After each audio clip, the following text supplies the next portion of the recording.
今天给大家带来阿尔宙斯传说系列的原创动画《嗜血傲男》。开头有一群村民竟打死一只索罗亚，也许是生前不甘，亦或是同伴冤魂的聚集，这时索罗亚身上出现奇怪的变化。当然，村民们并没有注意到这些异象。视角转到一艘船上，一个少年来到祝庆村寻找父亲，却被船员告知可能并不会如愿，因为最近纯白森林里出现一只凶猛的宝梦。少年看着远处的天冠山，回忆起了从前和父亲在纯白森林里的奇遇。那时还是孩子的男孩十分顽皮，他戴着索罗亚克的面具，打断父亲和银杏商会的交易。男孩名叫小新。这天，他看见远处丛林里有什么东西冒着蓝光，对万事都充满了好奇的他想去一探究竟，却被父亲阻止。他说那里有很危险暴梦索罗亚克出没。索罗亚克之所以如此凶残，据说是被人类破坏后转世来复仇的。父亲表达了人与暴梦无法共存的观点，但是年幼的小新并不这么认为。趁着父亲在砍柴的功夫，他偷偷跑去一探究竟。走了几步，竟发现是一只闪光索罗亚在练习化形。男人因为是第一次遇到这种暴梦，他还是选择戴上面具偷偷靠近，却因为踩到树枝暴露了行踪。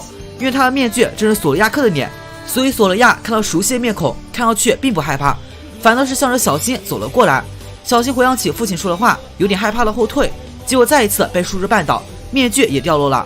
索罗亚意识到对方并不是同类，下意识的使用化形能力想要吓唬小新，却因为自己能力不足，搞出一个十分奇怪的幻笑。小新不由得大笑出来。老羞成怒索罗亚扑向小新，小新没有站稳，和索罗亚一起从山坡上滚了下去。一人一兽被眼前落日余晖的美景深深震撼，却忘了还身处在危险之中。下一秒，刘顿就会告诉他们重力的美妙。第一集就在这荒诞有些搞笑氛围下结束了。人类真的无法和宝梦共存吗？我小男孩已经给出了答案。宝梦阿尔宙斯传说番外动画第2集已经更新，开头动画里再一次重复了索罗亚被当作不祥象征被村民迫害致死的场景。在漆黑的森林中，其他人都举着火把离开了，而小新和父亲还在原地。父亲和村民一样，都抱有人无法与宝梦共存的观念。小新和父亲正欲离开，发现脚下水里有什么动静，定睛一看是一个狐狸面具。接着诡异的事情发生了，一些蓝色魂魄聚集了起来，化身成一只复仇的索亚克，伸出利爪抓向小新。就在这时，小新从雪地里醒来了。刚才那些都是小新做梦。上集他和索罗亚因为踩空地下山崖，这总算是圆了回来。索罗亚依旧对小新充满敌意，可是小新没有理会索罗亚，他脚上的剧痛让他无法正常行动。小新觉得这荒郊野里自己又受伤，怕是要嗝屁了，不由得流下眼泪，让索罗亚打消了敌意，似乎和小新产生了共鸣。但小新十分坚强，就算爬也要爬回去。到这个关头，小新还没有忘记索罗亚，他让索罗亚踩着自己爬上岩壁间交错藤蔓，这样他就能得救了。索罗亚照做了，但是小新因为力气不够，加上藤蔓太细，没能翻过峭壁。就这样到了晚上，小新深感绝望，但突然索罗亚竟然回来了，还给小新丢下几个大葱。小新以为索罗亚是给自己送吃的，并咬了一口，但味道可想而知，很不好吃。索罗亚知道小新是会错意了，便从悬崖上跳了下来，用嘴撕开大葱，将根茎咬下，挤出汁液滴在小新的腿上处。说来也诡异，大葱汁一滴到小新腿上，伤口就痊愈了，小新立刻就能健步如飞了，这简直离谱啊！恢复的小新感激给索罗亚擦了擦他那脏乱的毛发，一人一兽开始赶路。此时夜幕降临，森林阴森恐怖，小新不由得加快了脚步。走了一段路后，小新听到了父亲的呼唤声，他立刻跑了过去，谁成想索罗亚也跟了过来。父亲下意识的想要赶走他，但小新说他救了自己，是自己好朋友。没等父亲回话，森林里冒出好几团银色的鬼火，这是一只喜翠索罗亚克，他应该是索罗亚的家长。索罗亚克释放一股妖风，吹灭了小新父亲火把，接着和索罗亚消失在森林之中。而小新手握干瘪的大葱，还在想着索罗亚的事情。然而这上面事情还是小新回忆，真正的小新早已长大成人，他重回喜翠地区，在船上想起了这段难忘的往事。现在船员提醒他船到了，这才把他从思绪中拉了回来。值得注意的是，船上还有朱安祖先望罗的镜头。这会森林里出了问题，所有长尾怪兽和母伊布纷纷逃跑，而森林中心出现一个黑色漩涡，里面有一只狂暴化的猎咬路鲨。本集到这里就结束了，前2集都是回忆，从下集开始应该才正式进入主线剧情。后续小新应该会和索罗亚相遇，不过索罗亚或许已经进化成索罗亚克也说不定。宝梦阿尔宙斯传说番外动画第3集已经更新，本集男主小新回到朱庆村，在孩子们的引导下，小新找到父亲的木匠店。几年不见，父亲又沧桑不少。小新回来并不是继承家业的，而是要到纯白森林寻找药草。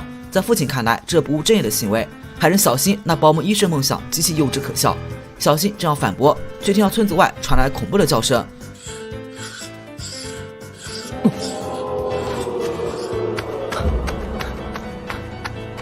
小新跑了出去，看到远处森林里出现一个可怕的黑色漩涡。